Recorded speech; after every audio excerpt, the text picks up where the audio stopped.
بہت سے لوگ کاہلی کی زندگی گزارتے ہیں۔ کاہلی اسلام میں قطعی پسند نہیں ہے۔ کاہلی سے بھی ڈپریشن آتا ہے، جب انسان ہر دم بستر پر بیڈ پر پڑا رہے گا تو اس سے بھی ڈپریشن آتا ہے۔ انسان کو اپنے آپ کو مشغول رکھنا چاہیے، مصروف رکھنا چاہیے، بیکار نہیں رکھنا چاہیے۔ حضور سید کائنات صلی اللہ علیہ وسلم اس بات کو قطعی پسند نہیں کرتے تھے کہ انسان بیکار رہے اور دوسرے کا دستے نگر رہے، دوسرے سے مانگتا پھرے۔ چنانچہ روایت میں آتا ہے کہ ایک صحابی جو مفلوق الحال تھے، غریب تھے، پریشان رہتے تھے، تو اپنی پریشانی کا علاج آ کر حضور کے سامنے کرتے تھے، حضور کچھ دے دیتے تھے۔ تو حضور نے ایک دن پوچھا کہ تمہارے گھر میں کچھ ہے؟ کہا کچھ بھی نہیں ہے۔ کہا نہیں کچھ تو ہوگا؟ کہا کہ کچھ نہیں۔ کہا نہیں کچھ تو ہوگا؟ کہا ایک پیالہ ہے۔ حضور نے کہا جاؤ لے آؤ، جاؤ لے آؤ۔ تو وہ پیالہ لائے تو آقا کریم صلی اللہ علیہ وسلم نے پیالے کو اپنے ہاتھ میں لے لیا اور صحابہ میں سرکار نے جو ہے آواز دی کہ کون ہے جو اس پیالے کو کی بولی لگاتا ہے، خریدتا ہے۔ چنانچہ ایک شخص نے کہا کہ 1 درہم، دوسرے نے کہا 2 درہم، اسی پہ بولی ختم ہو گئی۔ سرکار نے 2 درہم میں اس پیالے کو بیچ دیا۔ اب ایک پیالہ تھا ان کے گھر میں، اس کو بھی سرکار نے بیچ دیا۔ اب وہ سرکار نے ان کو 1 درہم دیا اور کہا کہ اس میں جائیے، کھانے کا سامان جو بہت ضروری ہو وہ اپنے گھر والوں کے لیے رکھ کر آئیے اور جلدی سے آئیے۔ تو وہ گئے، 1 درہم کا غلہ وغیرہ جو کچھ اب لے آ کے گھر رکھے اور 1 درہم اور سرکار کے پاس پھر لوٹ کے آئے۔ سرکار نے دوسرا درہم دیا، ان کو پکڑایا اور کہا جاؤ کلہاڑی خرید کے لے آؤ، کلہاڑی خرید کے لے آؤ۔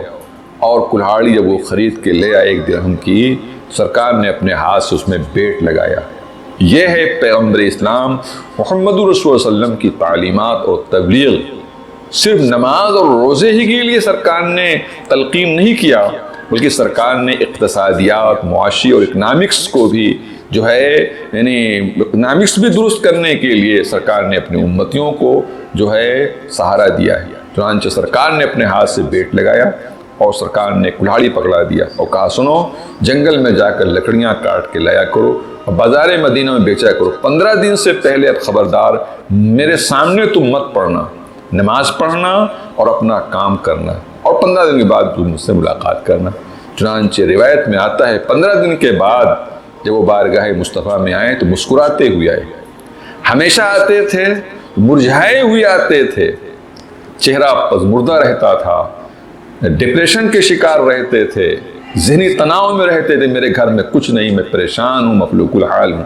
لیکن آج حشاش اور بشاش بہت ہی خوش خرم بارگاہ مصطفیٰ میں آئے تو حضور نے پوچھا کہیے کیسی حالت ہے؟ کہا اللہ کا شکر ہے حضور، میرے گھر میں سب کچھ ہو گیا، اتنا قرضہ تھا قرضہ ادا ہو گیا، اور میں نے اپنے گھر میں سارا سامان اکٹھا کر لیا اور آج 15 درہم کا میرے پاس جو ہے ڈپوزٹ بھی ہو گیا، میرے پاس 15 درہم جو ہے ہاتھ میں بھی موجود ہے، میرے گھر میں موجود ہے۔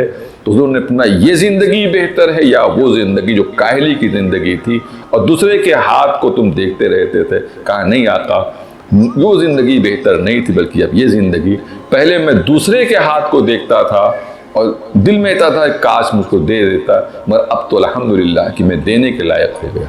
تو آج مسلم نوجوانوں میں اس طرح کے تقریریں نشر کرنے کی ضرورت ہے، لوگوں کو بتانے کی ضرورت ہے تاکہ مسلم بچے ڈپریشن کا شکار نہ ہوں۔ یہ بہت بڑا المیہ ہے، آج نوجوانوں میں بہت بڑا المیہ ہے۔ ڈپریشن اس حد تک کا ہو جا رہا ہے کہ بہت سے بچے نوجوان یعنی گریجویٹ اور پوسٹ گریجویٹ ڈاکٹریٹ کی ڈگری حاصل کرنے کے بعد وہ ڈپریشن کے شکار ہو کر جو ہے جب دیکھتے ہیں کہ اب کوئی علاج اس کا نہیں ہے، کوئی سہارا نہیں بنتا، تو لوگ خودکشی کر رہے ہیں، سوسائڈ کر رہے ہیں۔ نہیں پیارے بچوں، اللہ کے واسطے زندگی اللہ کی امانت ہے، آپ کی زندگی آپ کی نہیں ہے، اللہ نے بطور امانت دیا ہے۔ آپ اس اللہ کی دی ہوئی امانت کی قدر کیجئے اور انشاءاللہ العزیز قرآن و سنت کے مطابق زندگی گزاریے۔ سارے ڈپریشن کا علاج اور سارے ذہنی تناؤ کا یعنی علاج قرآن اور حدیث میں موجود ہے۔ اللہ تعالیٰ نے فرمایا فیہ شفاء للناس، قرآن میں شفا ہی شفا ہے، بس سمجھنے کی ضرورت ہے۔ اقبال جیسا شاعر کہتا ہے تو ہی ناداں چند کلیوں پر قناعت کر گیا، ورنہ گلشن میں علاج تنگی دامہ بھی تھا۔ اللہ تبارک تعالیٰ مسلم نوجوانوں کو بالخصوص ڈپریشن اور ذہنی تناؤ سے بچائے۔